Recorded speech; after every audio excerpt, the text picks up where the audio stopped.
ನಮಸ್ಕಾರ ಸ್ನೇಹಿತರೆ, ಎಲ್ಲರಿಗೂ ಸ್ಟಡಿ ಡೇಸ್ ಕನ್ನಡ ಚಾನಲ್ಗೆ ಸ್ವಾಗತ. ಸ್ನೇಹಿತರನ್ನ ಪ್ರೀವಿಯಸ್ ಕ್ಲಾಸಲ್ಲಿ ಈ ರಸಾಯನಶಾಸ್ತ್ರದ ಒಂದು ಲೋಹಗಳು ಮತ್ತು ಅಲೋಹಗಳು ಟಾಪಿಕ್ ಏನು ಡಿಸ್ಕಷನ್ ಮಾಡಿದ್ವಿ. ಅದರಲ್ಲಿ ನಾವು ಏನು ಮಾಡಿದ್ವಿ ಅಂದರೆ ಮೆಟಲ್ಸ್ ಮತ್ತು ನಾನ್ ಮೆಟಲ್ಸ್ನ ಒಂದು ಫಿಸಿಕಲ್ ಪ್ರಾಪರ್ಟೀಸ್ ಬಗ್ಗೆ ಡಿಸ್ಕಷನ್ ಮಾಡಿದ್ವಿ. ಇವತ್ತಿನ ಕ್ಲಾಸಲ್ಲಿ ನಾವೇನು ಮಾಡಿದ್ರೆ ಈ ಒಂದು ಲೋಹ ಮತ್ತು ಅಲೋಹಗಳ ಒಂದು ಕೆಮಿಕಲ್ ಪ್ರಾಪರ್ಟೀಸ್ ಬಗ್ಗೆ ಡಿಸ್ಕಷನ್ ಮಾಡೋಣ. ಮತ್ತು ಫೈನಲ್ ಲಾಸ್ಟ್ ನಿಮಗೆ ನಾನು ಫಿಸಿಕಲ್ ಪ್ರಾಪರ್ಟಿ ಎಲ್ಲ ಓದಾದ ಮೇಲೆ ನಿಮಗೊಂದು ಪಾಯಿಂಟ್ ಹೇಳಿದ್ದೆ. ಏನು ಪಾಯಿಂಟ್ ಹೇಳಿದೆ ಅಂದರೆ ಲೋಹ ಮತ್ತು ಅಲೋಹಗಳನ್ನು ಕೇವಲ ಫಿಸಿಕಲ್ ಪ್ರಾಪರ್ಟಿಯನ್ನು ತಲೆಗಿಟ್ಟುಕೊಂಡು ಡಿಸ್ಟಿಂಗ್ವಿಷನ್ ಮಾಡೋಕ್ಕಾಗಲ್ಲ, ಡಿಫ್ರೆನ್ಸಿಯೇಷನ್ ಮಾಡೋಕ್ಕಾಗಲ್ಲ. ಸೊ ಅದಕ್ಕೆ ಲೋಹ ಮತ್ತು ಅಲೋಹಗಳನ್ನು ಕಂಪ್ಲೀಟ್ ಆಗಿ ನಾವು ಡಿಫ್ರೆನ್ಸಿಯೇಷನ್ ಮಾಡಬೇಕಂದ್ರೆ ಅವುಗಳ ರಾಸಾಯನಿಕ ಗುಣಗಳ ಬಗ್ಗೆ ಓದಬೇಕು. ರಾಸಾಯನಿಕ ಗುಣಗಳಿಂದ ಮಾತ್ರ ಲೋಹ ಮತ್ತು ಅಲೋಹಗಳನ್ನು ನಾವು ಡಿಫ್ರೆನ್ಸಿಯೇಷನ್ ಮಾಡೋಕ್ಕಾಗತ್ತೆ, ಇಲ್ಲಾಂದರೆ ಮಾಡೋಕ್ಕಾಗಲ್ಲ ಅಂತಕ್ಕಂಥದ್ದು ಪ್ರೀವಿಯಸ್ ಕ್ಲಾಸಲ್ಲಿ ಹೇಳಿದ್ದೀನಿ. ಕೆಲವೊಂದು ಎಕ್ಸೆಪ್ಷನ್ನು ಕೂಡ ನಾನು ನಿಮಗೆ ಹೇಳಿರ್ತಕ್ಕಂಥದ್ದು. ಇವತ್ತಿನ ಕ್ಲಾಸಲ್ಲಿ ಲೋಹಗಳ ಒಂದು ರಾಸಾಯನಿಕ ಗುಣಗಳ ಬಗ್ಗೆ ಡಿಸ್ಕಷನ್ ಮಾಡೋಣ. ನೋಡ್ರಿ, ಧಾತುಗಳನ್ನು ಅವುಗಳ ರಾಸಾಯನಿಕ ಗುಣಲಕ್ಷಣಗಳ ಆಧಾರದ ಮೇಲೆ ಅತ್ಯಂತ ಸ್ಪಷ್ಟವಾಗಿ ಲೋಹಗಳು ಮತ್ತು ಅಲೋಹಗಳೆಂದು ವರ್ಗೀಕರಿಸಬಹುದು. ಅರ್ಥಾತ್ ಇಲ್ಲಿ ಧಾತು ಅಂತಕ್ಕಂಥದ್ದು ಬಂತು, ಅದಾಯ್ತಾ, ಧಾತು. ಸೊ ಹಾಗಾದರೆ ಧಾತುವನ್ನು ನಾವು ಏನು ಕರಿತೀವಿ ಇಂಗ್ಲೀಷ್ನಲ್ಲಿ ಎಲಿಮೆಂಟ್ಸ್ ಅಂತ ಕರಿತೀವಿ, ಎಲಿಮೆಂಟ್ಸ್. ಹಾಗಾದರೆ ಎಲಿಮೆಂಟ್ಸ್ ಅಂದರೆ ಏನು? ಒಂದೇ ರೀತಿಯ ಪರಮಾಣುಗಳಿಂದ ಮಾಡಲ್ಪಟ್ಟಿದರೆ ಅವುಗಳನ್ನು ನಾವೇನು ಕರಿತೀವಿ? ಧಾತುಗಳಂತ ಕರಿತೀವಿ. ಈ ಧಾತುಗಳನ್ನು ಮತ್ತೆ ನಾವೇನು ಮಾಡಿದ್ದೀವಿ? ಡಿವೈಡ್ ಮಾಡಿದ್ದೀವಿ. ಎಷ್ಟು ಡಿವೈಡ್ ಮಾಡಿದ್ದೀವಿ? 2. ಒಂದು ಮೆಟಲ್ಸ್ ಅಂತ ಡಿವೈಡ್ ಮಾಡಿದ್ದೀವಿ, ಇನ್ನೊಂದು ನಾನ್ ಮೆಟಲ್ಸ್ ಅಂತ ಡಿವೈಡ್ ಮಾಡಿದ್ದೀವಿ. ಇನ್ನೊಂದು ಇವುಗಳ ಮಧ್ಯದಲ್ಲಿ ಯಾವುದಂದರೆ ಸೆಮಿ ಕಂಡಕ್ಟರ್ ಅಂತಲೂ ಕೂಡ ನಾವೇನು ಮಾಡಿದ್ದೀವಿ? ಡಿವೈಡ್ ಮಾಡಿದ್ದೀವಿ. ಸೊ ಹಾಗಾದರೆ ಜನರಲಿ ಯಾವ ವಸ್ತುಗಳು ಒಂದು ವಿದ್ಯುತ್ತನ್ನು ಹರಿಯಾಕಿ ಬಿಡ್ತಾವ, ಯಾವ ವಸ್ತುಗಳ ಮುಖಾಂತರ ವಿದ್ಯುತ್ ಹರಿಯುತ್ತೆ, ಅವೇನಾಗಿರ್ತಾವ? ಲೋಹಗಳಾಗ್ತಾವ. ಗೊತ್ತಾ? ಎಲೆಕ್ಟ್ರಿಸಿಟಿ ಕಂಡಕ್ಷನ್, ಅದತ್ತಾ ಎಲೆಕ್ಟ್ರಿಸಿಟಿ ಕಂಡಕ್ಟ್ ಮಾಡ್ತಾ ಇದ್ರೆ ಅವು ಏನಾಗಿರ್ತಾವ? ಮೆಟಲ್ಸ್ ಆಗಿರ್ತಾವ. ಇನ್ನು ಯಾವುಗಳ ಮುಖಾಂತರ ಎಲೆಕ್ಟ್ರಿಸಿಟಿ ಪಾಸ್ ಆಗಲ್ಲ, ಅವು ಏನಾಗಿರ್ತಾವ? ನಾನ್ ಮೆಟಲ್ ಆಗಿರ್ತಾವ. ಇನ್ನು ಮೆಟಲ್ ಮತ್ತು ನಾನ್ ಮೆಟಲ್ ಎರಡಕ್ಕರ ಮಧ್ಯದಲ್ಲಿ ಇರ್ತಕ್ಕಂಥ ಯಾವಂದರೆ ಸೆಮಿ ಕಂಡಕ್ಟರ್. ಹೆಂಗಂದರೆ ಸೆಮಿ ಕಂಡಕ್ಟರ್ಗೆ ನಾವು ಕೊಠಡಿ ಉಷ್ಣತೆಯಲ್ಲಿ ನಾನ್ ಮೆಟಲ್ ಥರ ಕೆಲಸ ಮಾಡ್ತಾವೆ, ಅವು ನಾನ್ ಮೆಟಲ್ ಥರ. ಇನ್ನು ಸೆಮಿ ಕಂಡಕ್ಟರ್ಗೆ ನಾವು ಏನಾದರೂ ಟೆಂಪರೇಚರನ್ನು ಕೊಟ್ಟಿವಂದರೆ, ಅದಕ್ಕೆ ಡೋಪಿಂಗನ್ನು ಮಾಡಿದೀವಿ ಅಂದರೆ ಅವೇನಾಗ್ತಾವ? ಮೆಟಲ್ ಆಗಿ ಕನ್ವರ್ಟ್ ಆಗ್ತಾವೆ. ಸೊ ಅದಕ್ಕೆ semi conductor properties lies between the metals and non metals. So ಈ ಮೆಟಲ್ಸ್ ಮತ್ತು ನಾನ್ ಮೆಟಲ್ಸ್ಗಳನ್ನು ನಾವು ಡಿಫ್ರೆನ್ಸಿಯೇಷನ್ ಮಾಡೋಕ್ಕೆ ಜನರಲಿ ಎಲೆಕ್ಟ್ರಿಸಿಟಿ ಅಂತ ನಾನು ಹೇಳಿದೆ. ಬಟ್ ಜಸ್ಟ್ ಎಲೆಕ್ಟ್ರಿಸಿಟಿ ಒಂದರಿಂದನೇ ನಾವು ಡಿಫ್ರೆನ್ಸಿಯೇಟ್ ಮಾಡೋಕ್ಕಾಗಲ್ಲ.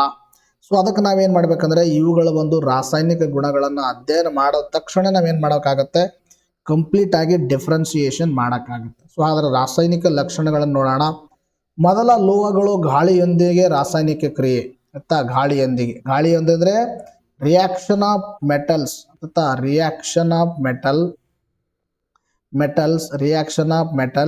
ವಿತ್ ಕೆಮಿಕಲ್ ರಿಯಾಕ್ಷನ್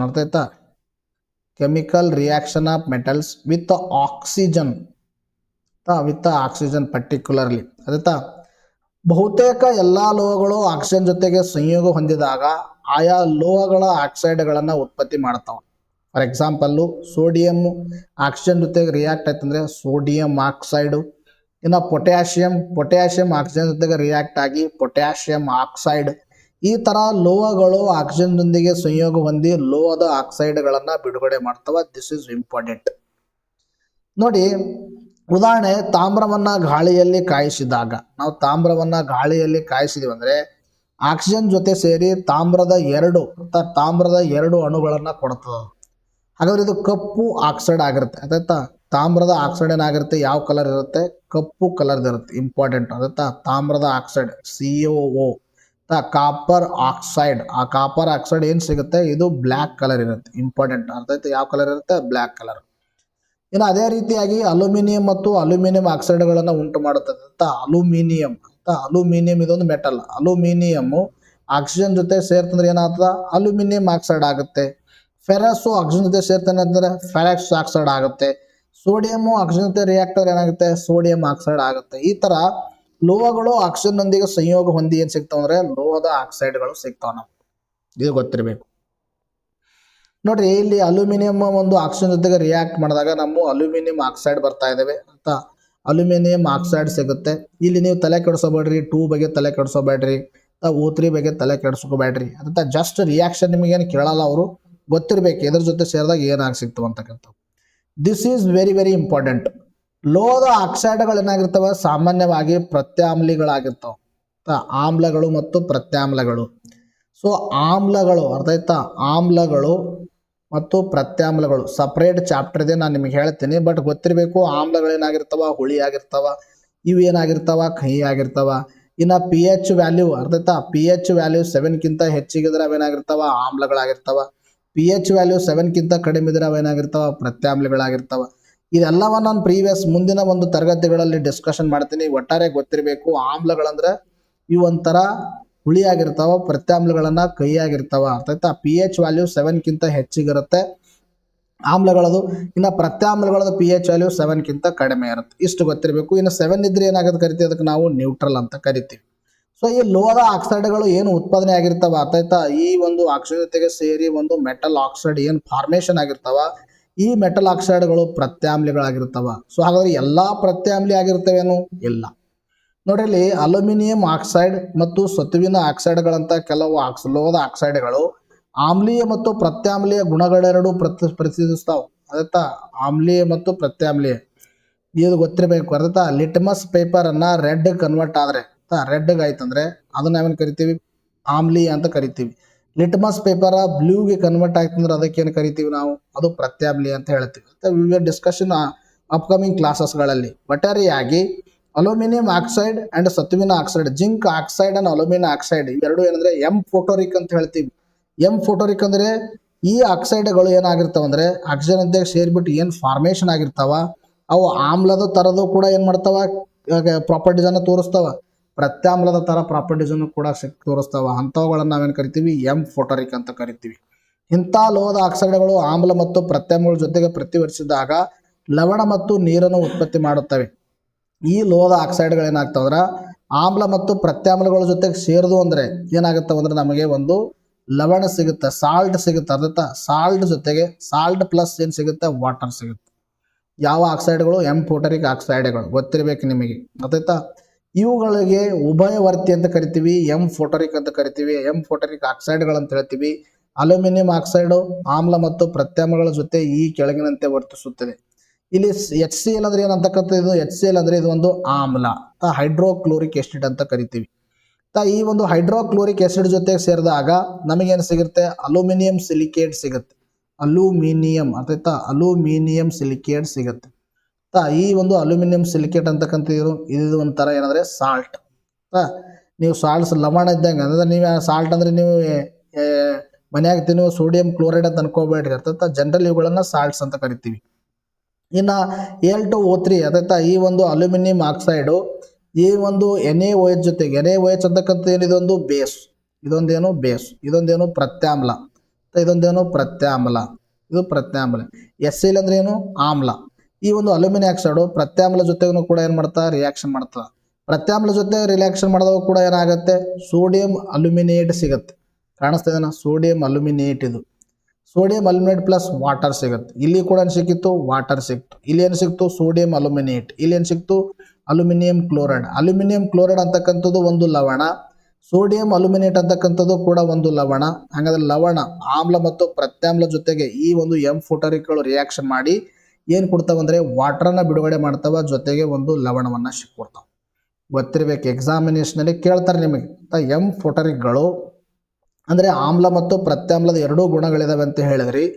ಈ ಆಮ್ಲ ಮತ್ತು ಪ್ರತ್ಯಾಮ್ಲದ ಜೊತೆಗೆ ಈ ಒಂದು ಆಕ್ಸೈಡ್ಸ್ಗಳು, ಅಲ್ಯೂಮಿನಿಯಂ ಆಕ್ಸೈಡ್ ಅಥವಾ ಜಿಂಕ್ ಆಕ್ಸೈಡ್ಗಳು ಆಮ್ಲ ಮತ್ತು ಪ್ರತ್ಯಾಮ್ಲ ಜೊತೆಗೆ ರಿಯಾಕ್ಟ್ ಆದಕ್ರ ಏನು ಸಿಗ್ತದೆ ಅಂದರೆ ವಾಟರ್ ಮತ್ತು ಲವಣ ಸಿಗ್ತದೆ. ಇದು ಇಂಪಾರ್ಟೆಂಟ್, ನಿಮ್ಮ ಎಕ್ಸಾಮಿನೇಷನ್ ಕೇಳ್ಬೋದು.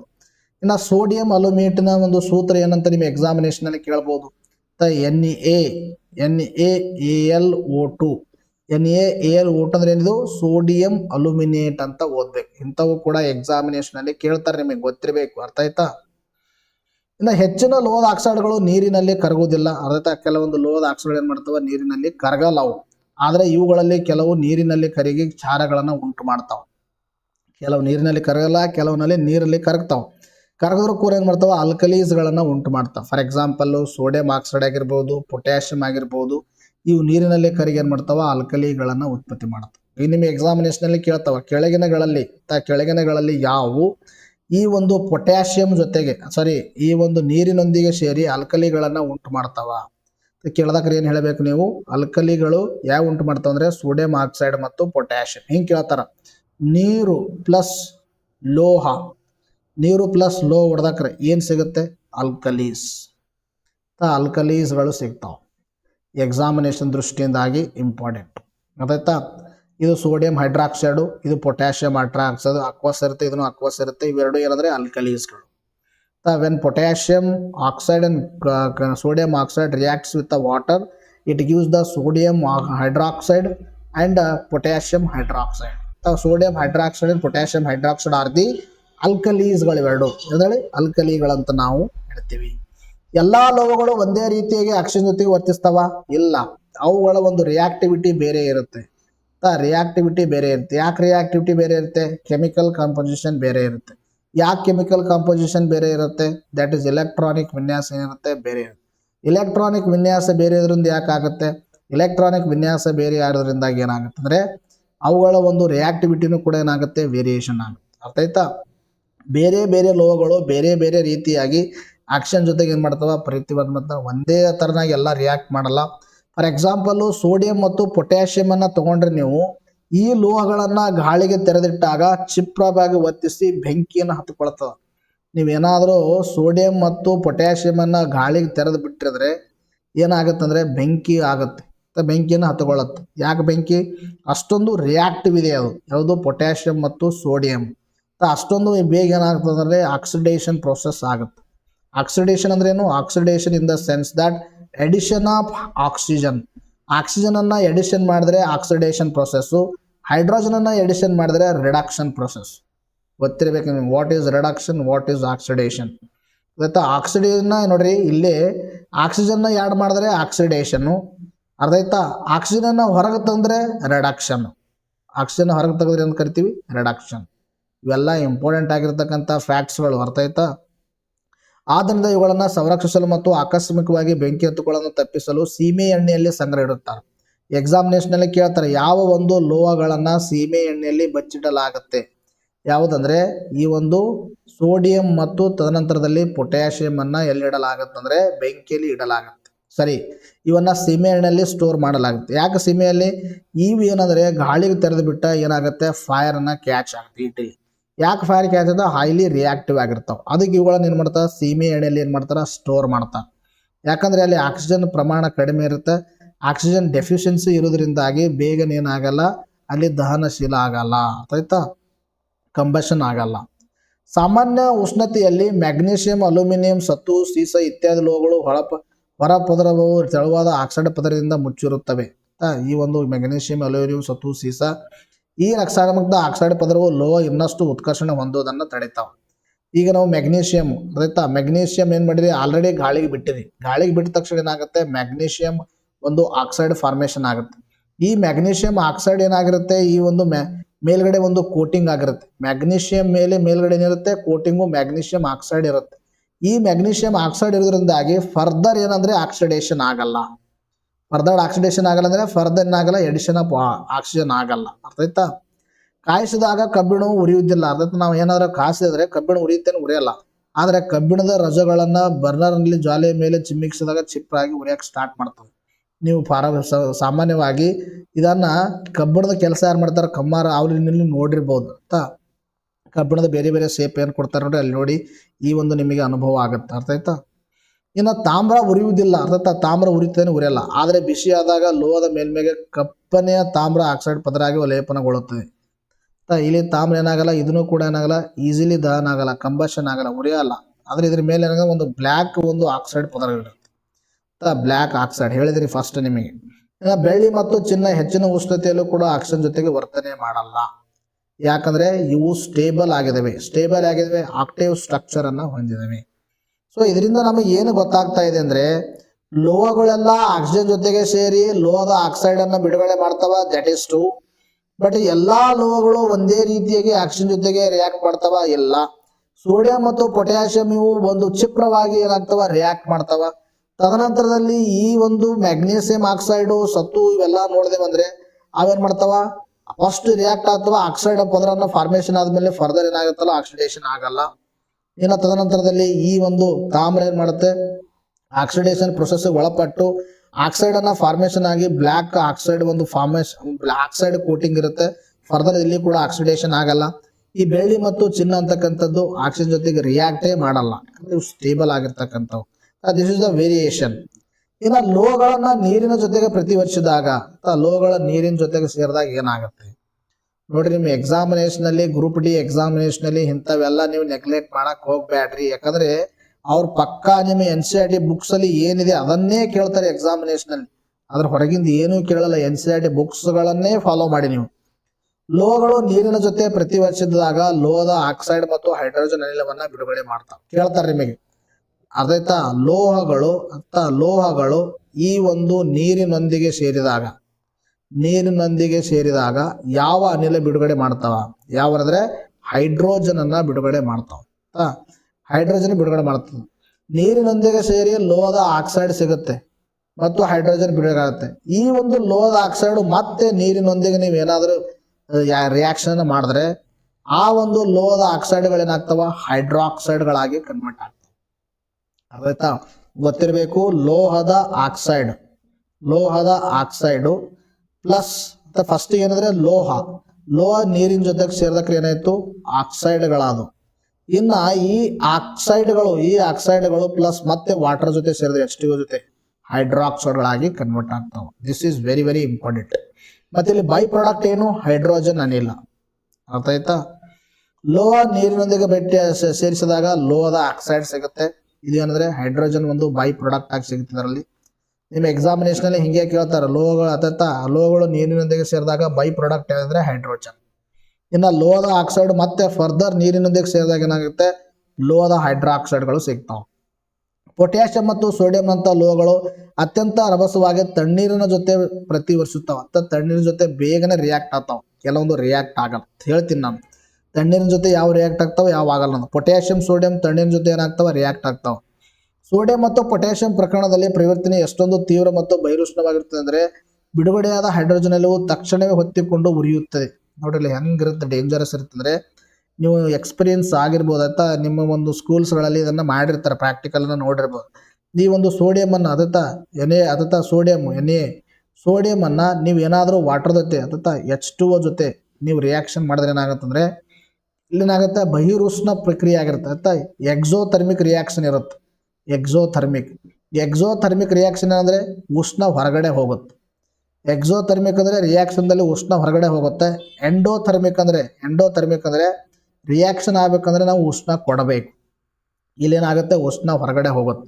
ಉಷ್ಣ ಹೊರಗಡೆ ಹೋಗಿ ನಿಮಗೆ ಒಂದು ಸೌಂಡ್ ಕೇಳಿಸುತ್ತೆ, ಜೊತೆಗೆ ಹೊಗೆ ಹೋಗ್ತಾರ ಹೋಗುತ್ತೆ. ಯಾವ್ದಂದ್ರೆ ಹೈಡ್ರೋಜನ್ ಇರುತ್ತೆ. ಕಾಣಿಸ್ತದಿನ ಇಲ್ಲಿ ಪೊಟ್ಯಾಷಿಯಮ್ ವಾಟರ್ ಜೊತೆ ಸೇರಿ ನಮಗೆ ಪೊಟ್ಯಾಷಿಯಂ ಹೈಡ್ರಾಕ್ಸೈಡ್ ಸಿಕ್ತು. ಪೊಟ್ಯಾಷಿಯಂ ಹೈಡ್ರಾಕ್ಸೈಡ್ ಜೊತೆಗೆ ಏನು ಸಿಕ್ತು, ಹೈಡ್ರೋಜನ್ ಅನಿಲ ಹೊರಗಡೆ ಹೋಯ್ತು. ಹೈಡ್ರೋಜನ್ ಅನಿಲ ಹೊರಗಡೆ ಹೋಗೋದಲ್ಲದೆ ನಮಗೆ ಏನು ಸಿಗ್ತಾ ಇದೆ, ಉಷ್ಣ ಶಕ್ತಿ ಸಿಗ್ತಾ ಇದೆ. ಉಷ್ಣ ಶಕ್ತಿ ಎಕ್ಸೋಥರ್ಮಿಕ್ ರಿಯಾಕ್ಷನ್.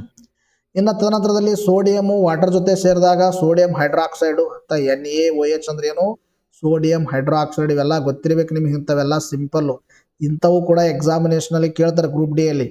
ಏನಾಗುತ್ತೆ, H2 ಏನಾಗುತ್ತೆ, ಹೊರಗಡೆ ಹೋಗುತ್ತೆ, ಉಷ್ಣ ಶಕ್ತಿ ಸಿಗುತ್ತೆ. This is the reaction of metals with water.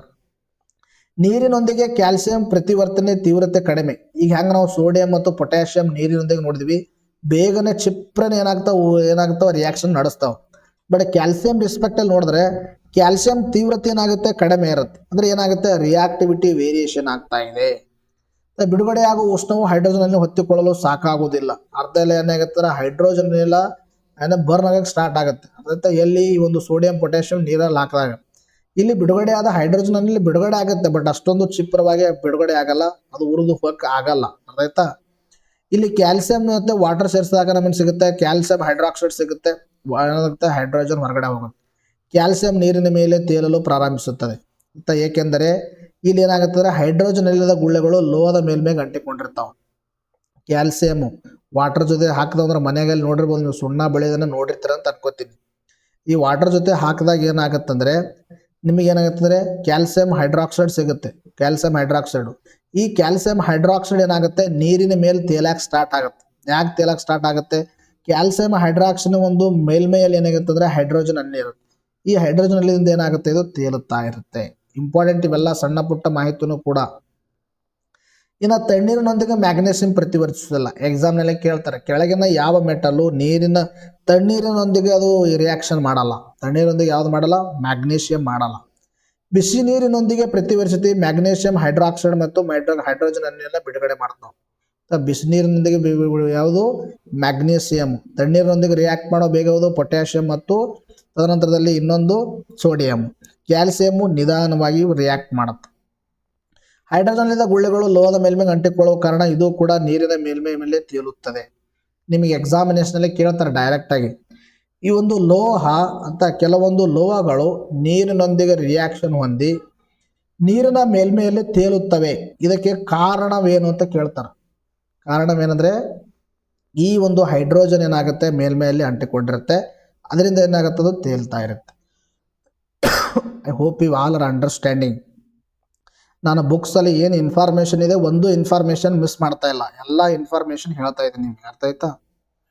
ಇನ್ನು ಅಲ್ಯೂಮಿನಿಯಂ, ಕಬ್ಬಿಣ, ಸತುವಿನಂಥ ಲೋಹಗಳು ತಣ್ಣಗೆ ಅಥವಾ ಬಿಸಿ ನೀರಿನ ಜೊತೆ ಪ್ರತಿವರ್ತಿಸುವುದಿಲ್ಲ.